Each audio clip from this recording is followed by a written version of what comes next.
ਜਾਂ ਜਿਹੜੇ ਦਰਦ ਰੱਖਣ ਵਾਲੇ ਸਾਡੇ ਸਿੱਖ ਜੁਝਾਰੂ ਨੇ, ਉਹਨਾਂ ਨੇ ਇਹਨਾਂ ਦਾ ਇਹ ਵਿਰੋਧ ਕੀਤਾ ਸੀਗਾ ਵੀ ਤੁਸੀਂ ਸਿੰਘ ਲਾ ਕੇ ਇਹ ਪ੍ਰਚਾਰ ਨਹੀਂ ਕਰ ਸਕਦੇ, ਨਾ ਕਰੋ। ਹਰ ਧਰਮ ਨੂੰ ਆਪਣਾ ਪ੍ਰਚਾਰ ਕਰਨ ਦਾ ਅਧਿਕਾਰ ਹੈਗਾ ਆ।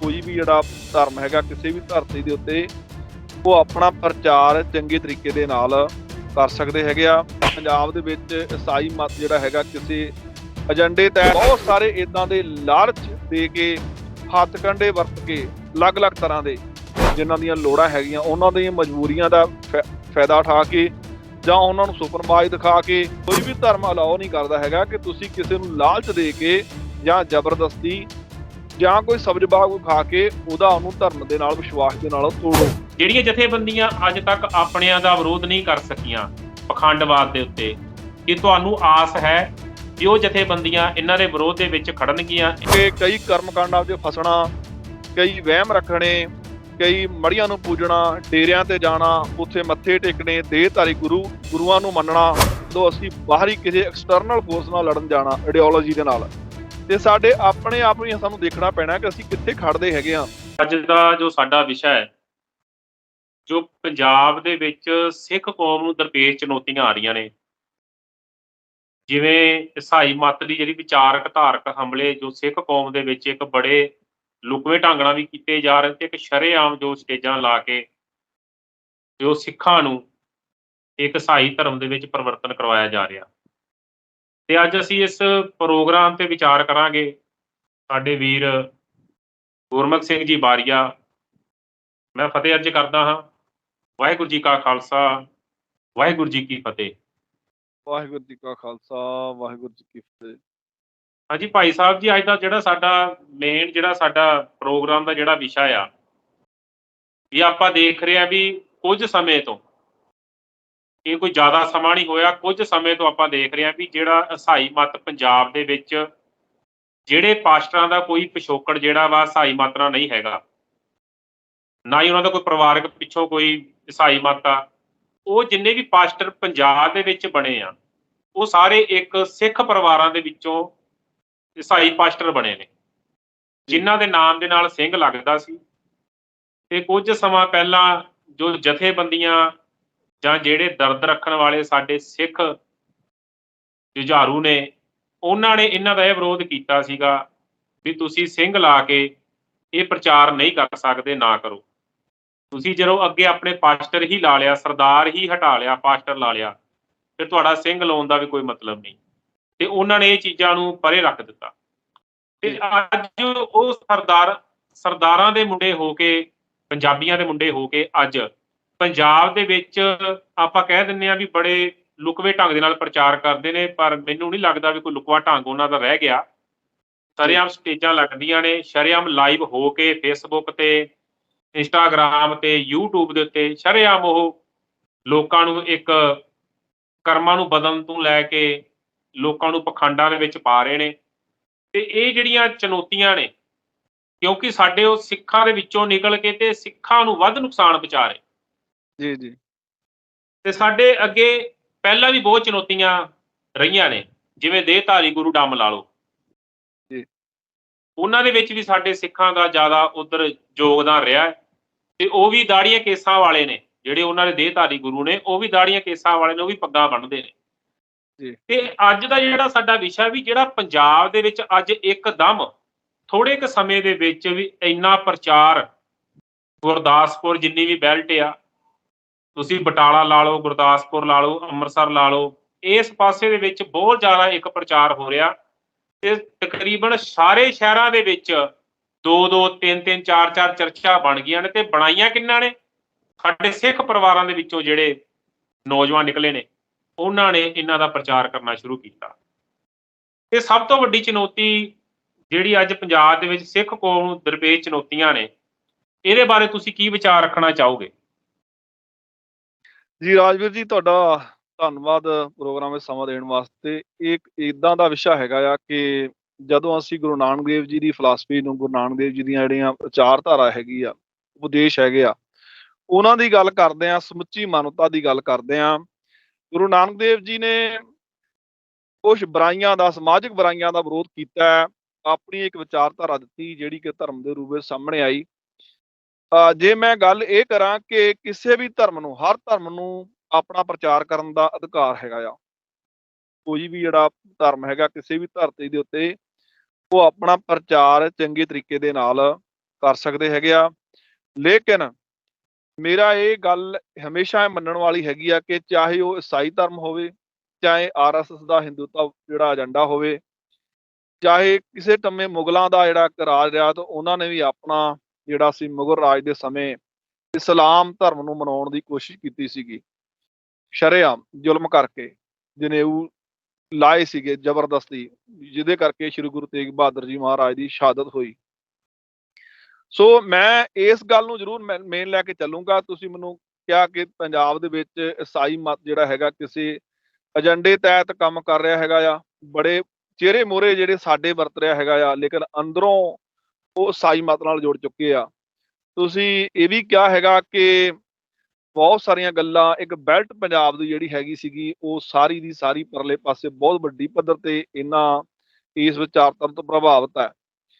ਮੈਂ ਇੱਕ ਗੱਲ ਇੱਥੇ ਆ ਕੇ ਗੱਲ ਕਰੂੰਗਾ ਕਿ ਜੇ ਸਾਨੂੰ ਸਿੱਖੀਜ਼ਮ ਜਿਹੜਾ ਹੈਗਾ ਆ ਉਹ ਕਿੱਥੇ ਜਿਹੜਾ ਆਪਣੇ ਆਪ ਨੂੰ ਚੁਣੌਤੀ ਮੰਨਦਾ ਆ।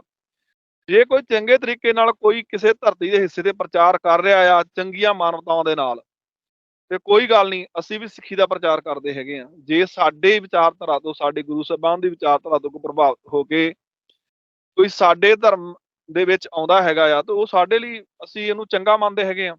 ਇਸੇ ਤਰ੍ਹਾਂ ਹੀ ਕੋਈ ਚੰਗੀਆਂ ਜਿਹੜਾ ਪ੍ਰਚਾਰ ਹੈਗਾ ਕਰੇ। ਲੇਕਿਨ ਇੱਕ ਚੀਜ਼ ਮੈਂ ਜਿਹੜੀ ਇਹ ਲੰਮੇ ਸਮੇਂ ਤੋਂ ਨੋਟਿਸ ਕਰ ਰਿਹਾ, ਜਿਹੜੀ ਤੁਸੀਂ ਵੀ ਕੀਤੀ ਹੈਗੀ ਆ, ਕਿ ਬੜੇ ਲੁਕਵੇਂ ਤਰੀਕੇ ਦੇ ਨਾਲ, ਲੁਕਵੇਂ ਏਜੰਡੇ ਦੇ ਨਾਲ ਤੇ ਬਹੁਤ ਸਾਰੇ ਇਦਾਂ ਦੇ ਲਾਲਚ ਦੇ ਕੇ, ਹੱਥ ਕੰਡੇ ਵਰਤ ਕੇ, ਅਲੱਗ-ਅਲੱਗ ਤਰ੍ਹਾਂ ਦੇ, ਜਿਸ ਤਰ੍ਹਾਂ ਪੰਜਾਬ ਦੀ ਧਰਤੀ ਦੇ ਉੱਪਰ ਬਹੁਤ ਸਾਰਾ ਜਿਹੜਾ ਆਪਣਾ ਇੱਕ ਤਬਕਾ ਹੈਗਾ ਆ, ਇੱਕ ਵਰਗ ਹੈਗਾ ਆ, ਖਾਸ ਕਰਕੇ ਮੈਂ ਕਹਾਂ ਕਿ ਲੋੜਵੰਦ ਲੋਕ ਹੈਗੇ ਆ, ਜਿਨ੍ਹਾਂ ਦੀਆਂ ਲੋੜਾਂ ਹੈਗੀਆਂ, ਉਹਨਾਂ ਦੀਆਂ ਮਜਬੂਰੀਆਂ ਦਾ ਫਾਇਦਾ ਉਠਾ ਕੇ ਜਾਂ ਉਹਨਾਂ ਨੂੰ ਸੁਪਨਬਾਜ਼ ਦਿਖਾ ਕੇ ਜਾਂ ਇਦਾਂ ਦੇ ਕੋਈ ਗੱਲਾਂ ਆਪਾਂ ਕਹਿ ਲਈਏ ਕਿ ਜਿਹੜੀਆਂ ਇੱਕ ਧਰਮ ਹੀ ਉਹਨੂੰ ਕੰਡੈਮ ਕਰਦਾ। ਕੋਈ ਵੀ ਧਰਮ ਅਲਾਓ ਨਹੀਂ ਕਰਦਾ ਹੈਗਾ ਕਿ ਤੁਸੀਂ ਕਿਸੇ ਨੂੰ ਲਾਲਚ ਦੇ ਕੇ ਜਾਂ ਜ਼ਬਰਦਸਤੀ ਜਾਂ ਕੋਈ ਸਬਜ਼-ਬਾਗ ਵਿਖਾ ਕੇ ਉਹਨੂੰ ਧਰਮ ਦੇ ਨਾਲ, ਵਿਸ਼ਵਾਸ ਦੇ ਨਾਲ ਤੋੜੋ। ਠੀਕ ਹੈ ਜੀ। ਲੇਕਿਨ ਅਫਸੋਸ ਦੀ ਗੱਲ ਇਹ ਹੈਗੀ ਆ ਕਿ ਲੰਮੇ ਸਮੇਂ ਤੋਂ ਪੰਜਾਬ ਦੇ ਵਿੱਚ ਇਹ ਵਰਤਾਰਾ ਜਾਰੀ ਆ। ਜ਼ਿਆਦਾਤਰ ਹਿੰਦੂਤਵ ਦੀ ਗੱਲ ਕੀਤੀ ਜਾਂਦੀ ਆ ਕਿ ਹਿੰਦੂਤਵ ਦਾ RSS ਪ੍ਰਚਾਰ ਕਰ ਰਿਹਾ, ਲੇਕਿਨ ਲੁਕਵਾਂ ਏਜੰਡਾ, ਇੱਕ ਪੁਰਾਣਾ ਏਜੰਡਾ ਜਿਹੜਾ ਬੜੇ ਲੰਮੇ ਸਮੇਂ ਤੋਂ 1849 ਤੋਂ ਕੰਮ ਕਰ ਰਿਹਾ ਹੈਗਾ ਆ ਈਸਾਈ ਮਤ ਪ੍ਰਚਾਰ ਦਾ।